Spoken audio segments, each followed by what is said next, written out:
کتنے لوگ وہ جو پچھلے سال ہمارے ساتھ رمضان المبارک کی بابرکت رات میں تھے، اب وہ اس دنیا میں نہیں ہے۔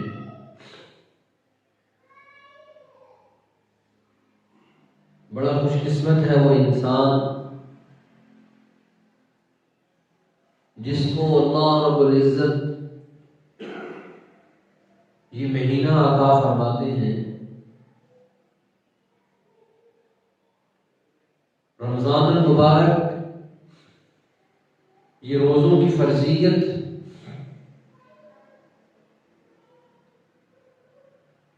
یہ انسان کو تعلق مع اللہ میں بڑا مضبوط اور مستحکم کر دیتی ہے۔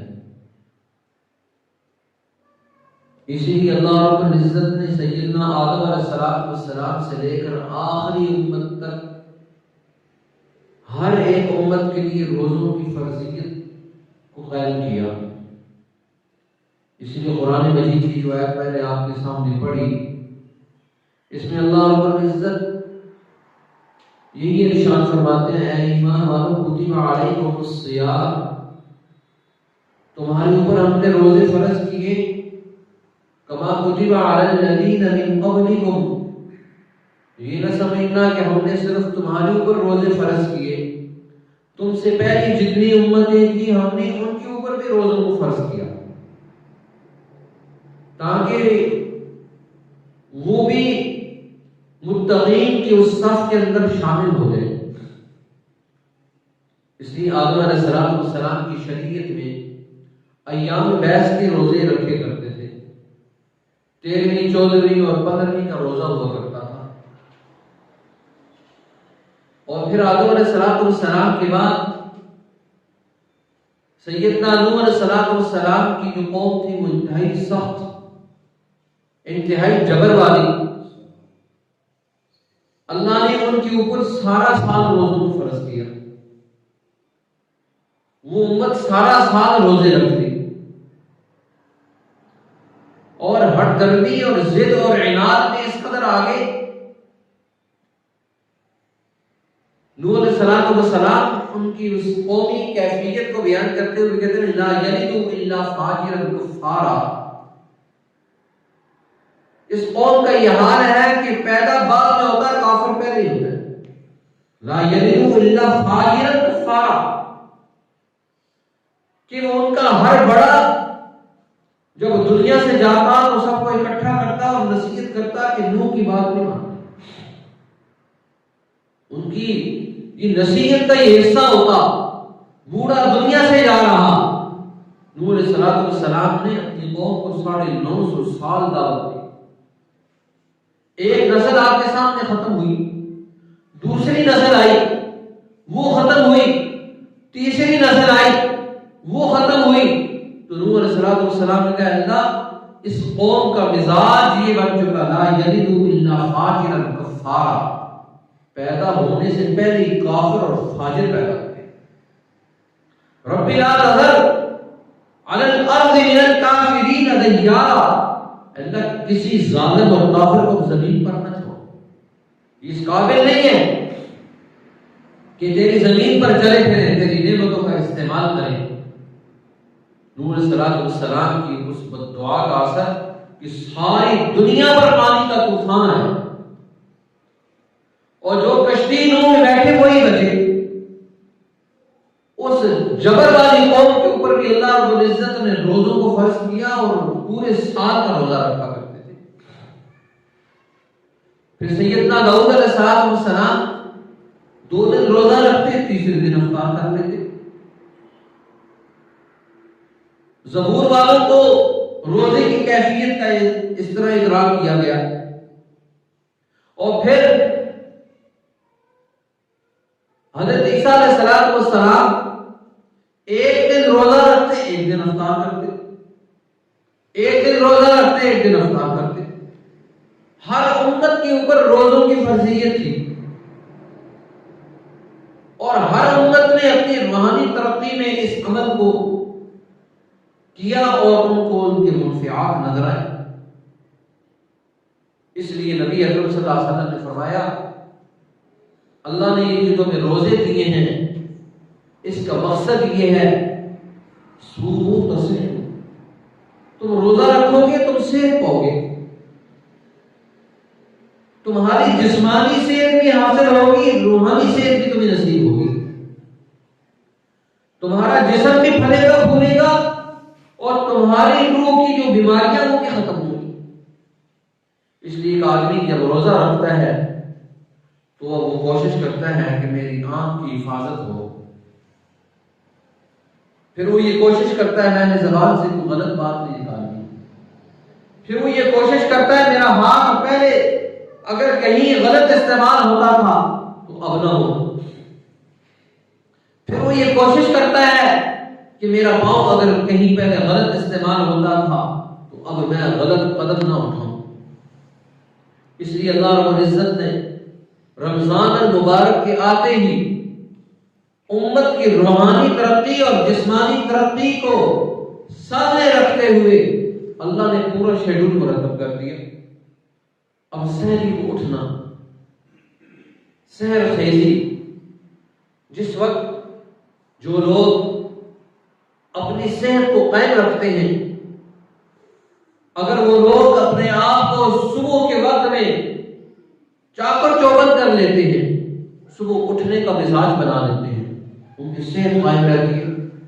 آپ دیکھیں پچھلے عرصے کے اندر لوگ جب سحری اٹھتے ہیں، رات کو جلدی سوتے ہیں، صبح جلدی اٹھتے ہیں، اب ان کی صحت کتنی اچھی، عمر کتنی اچھی، اب 100 کے قریب 90 کے قریب ان کی عمریں۔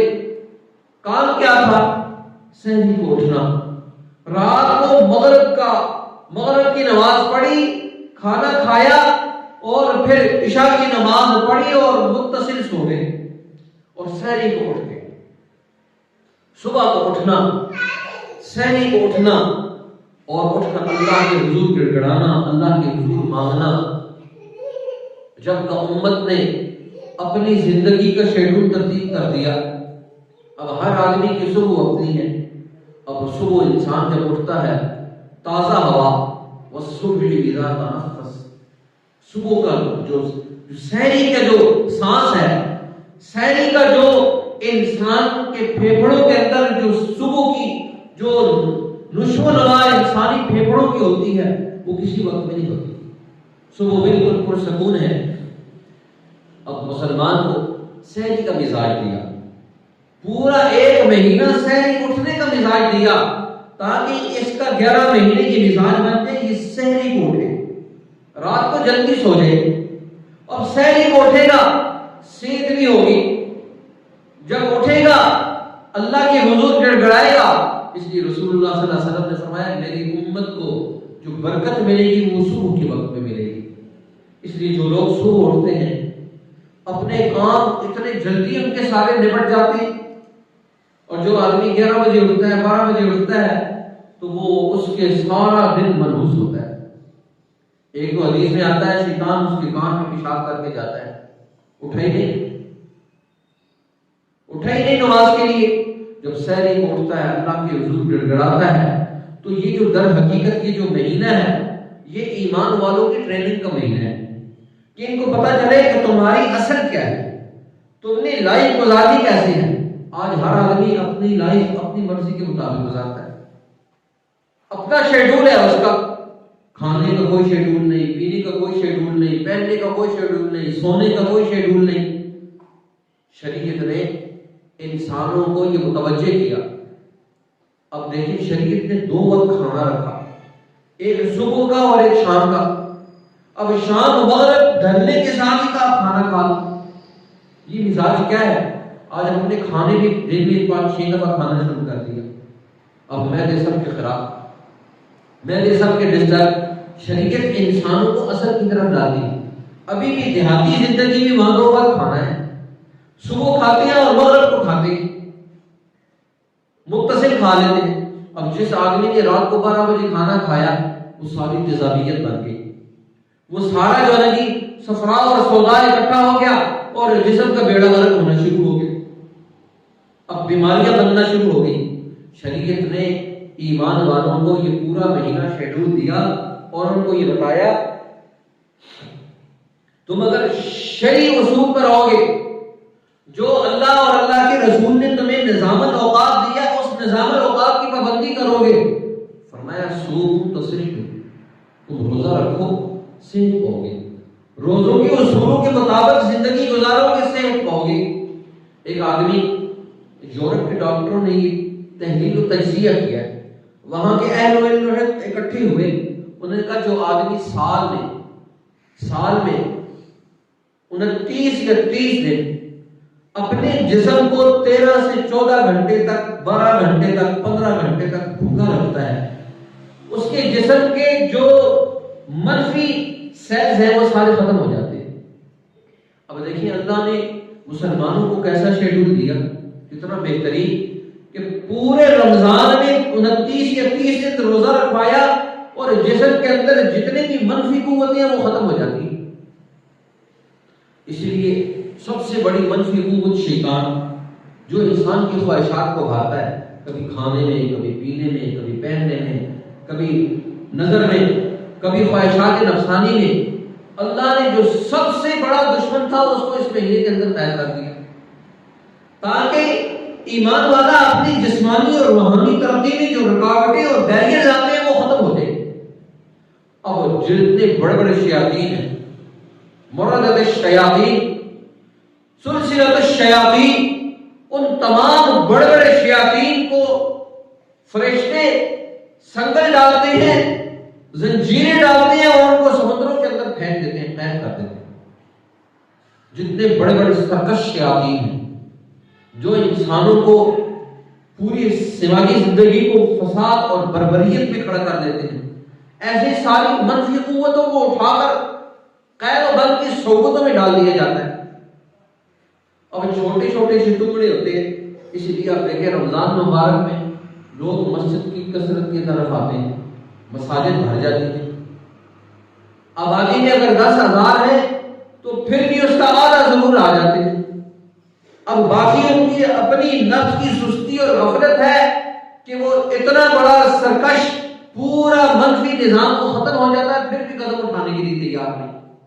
اور پھر یہاں تک کہ حدیث میں آتا ہے فرشتے جمعہ المبارک کے دن نکلتے ہیں، ان کے ہاتھوں میں جھنڈے ہوتے ہیں اور یہ آواز لگا رہے ہوتے ہیں، یا باغی الخیر اقبل وَيَا بَاغِيَ الشَّرِّ أَدْبِرْ، اے خیر کے چاہنے والے آگے بڑھ اور اے شر کے چاہنے والے پیچھے ہٹ۔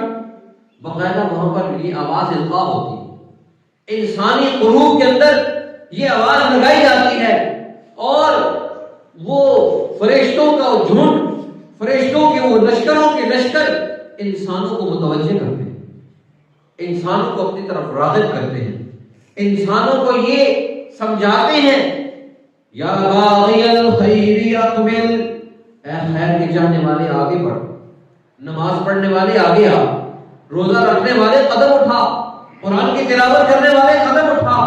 اسی لیے رمضان المبارک میں 2 چیزوں کو ضروری قرار دے دیا، ایک دن کا روزہ، ایک رات کی تراویح۔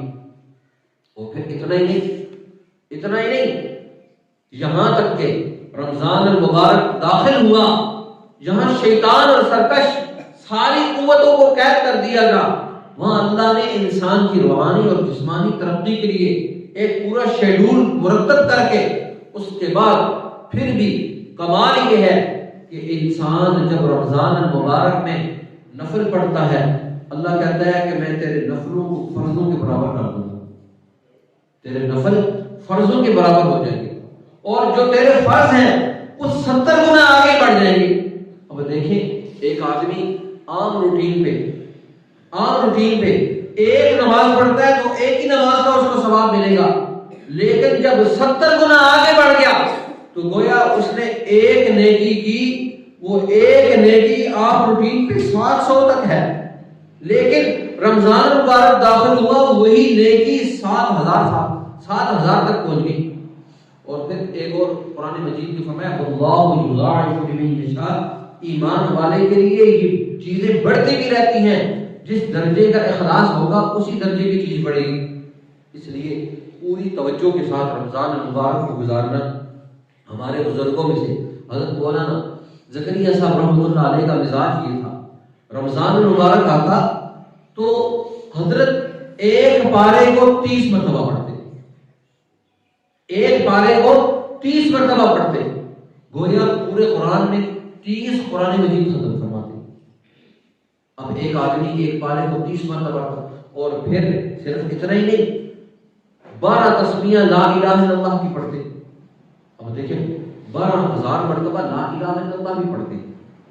اب پھر نفی اس بات کا ذکر بھی ہے, جو آپ کے پاس آپ کی خانقاہ میں لوگ آ رہے ہیں, آپ کو وقت بھی دے رہے ہیں, ان کی تربیت بھی کر رہے ہیں. اولیاء اللہ کی زندگیوں میں کتنی برکات ہے.